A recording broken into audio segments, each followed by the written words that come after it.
I have produced many videos on improving your video and photography.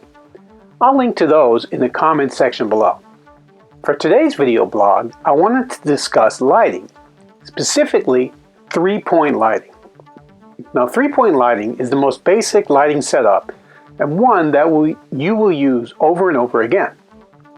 I've been making videos for over 30 years now, and it is always my go-to lighting setup. In this tutorial, I'll show you how to set up three-point lighting and what each light looks like on screen. Hi, I'm Jim Costa.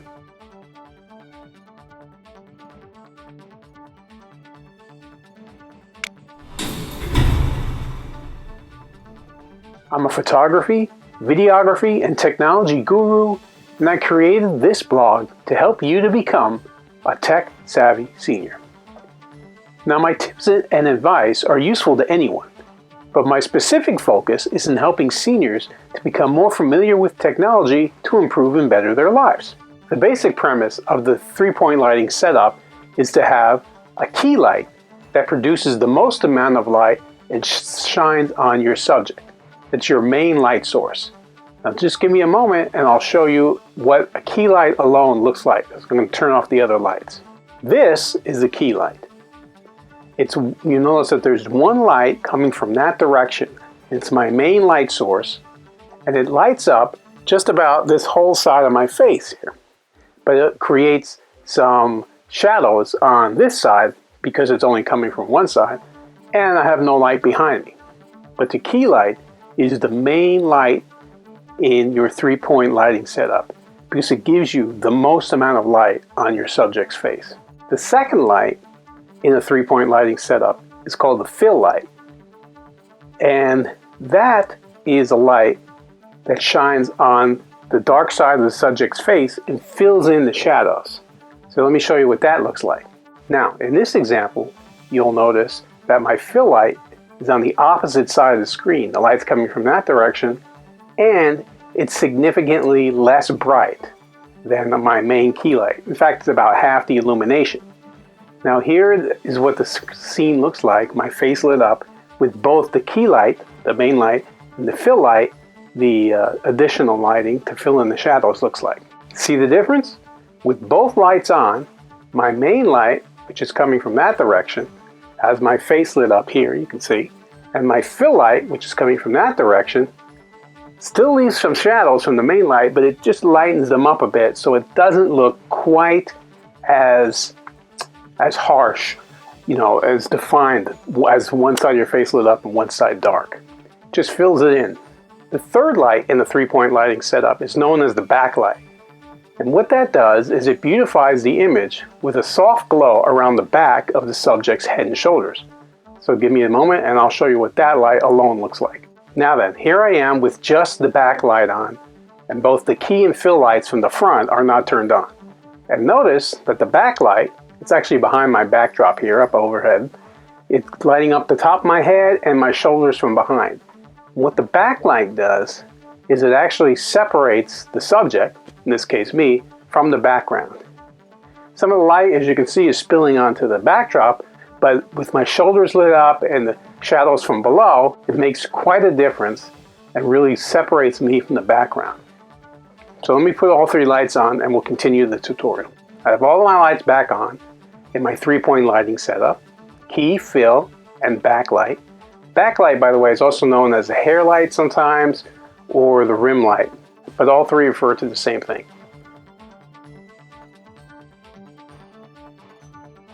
Now, for any sort of interview or video with someone speaking in front of the camera, such as this tutorial, this three-point lighting is a great setup. First thing to do when you're setting this up is set up your camera and you have your actor or your interviewee or your chair in front of the scene. And set the camera up directly in front of the subject or looking off just to the left or to the right of the main subject, the person speaking.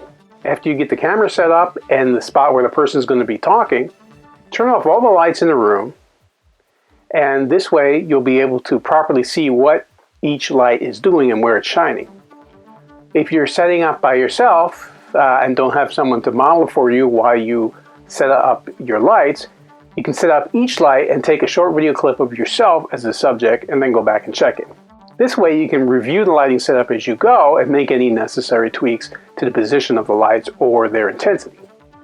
Now that you have the camera and subject set up, let's talk about the individual lightings. The key light, remember that's your main light in your scene. The key light should be between 15 to 45 degrees to the side of the subject. In this image that I'm showing on screen, you'll see that the key light is to the left of the camera and the subject is looking towards the space between the camera and the light. The key light lights the subject's face and the front side of their body. The reason we put it at an angle rather than directly in front of the subject's face is so that we have a difference in lighting on one side of the face compared to the other. This is very pleasing and creates a very cinematic look. Your second light is your fill light.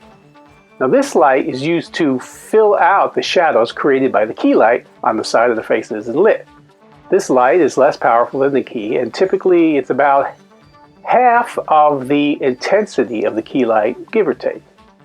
This light is placed on the opposite side of the camera as the key light and shines on the subject at a similar angle. Because the key light is placed at an angle, you might get shadows on one side of the face or body. And these shadows can be created by a person's nose, cheek, eye sockets, their chin, their glasses, or really any part of their body. If your lights aren't dimmable, like mine, you can move the fill light further or closer to the subject to increase or decrease the amount of light on your subject.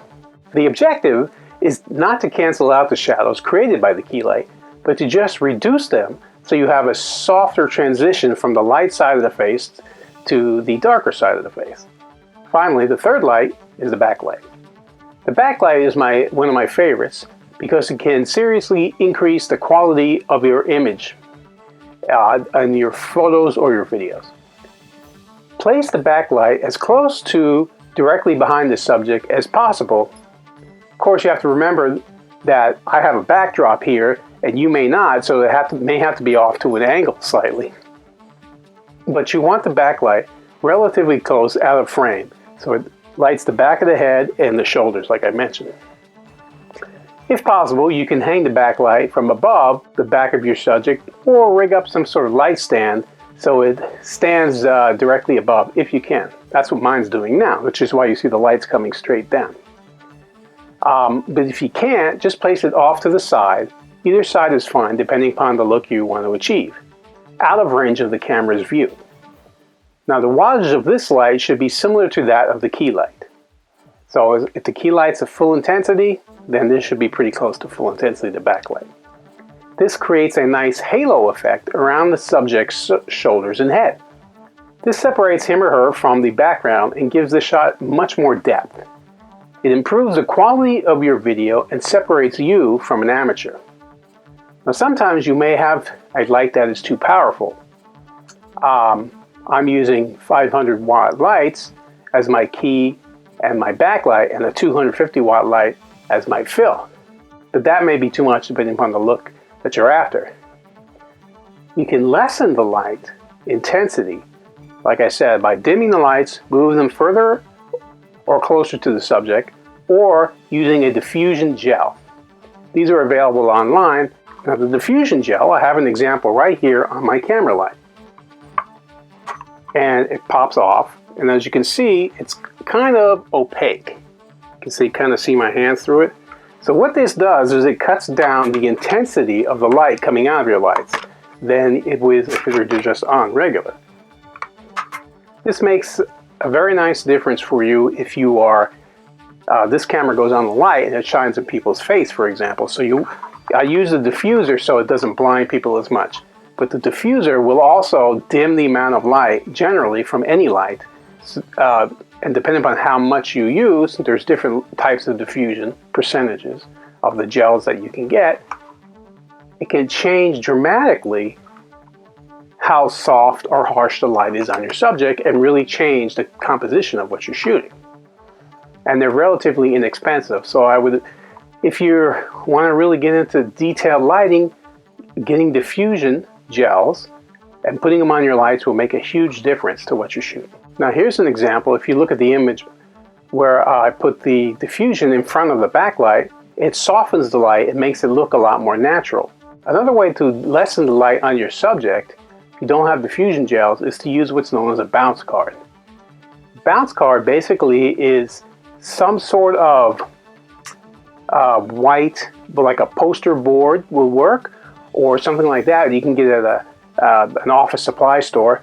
And what it does is it bounces the light reflects off of it, some of it gets absorbed and some of it bounces back, and that will decrease the amount of light falling on your subject and give it a more natural look.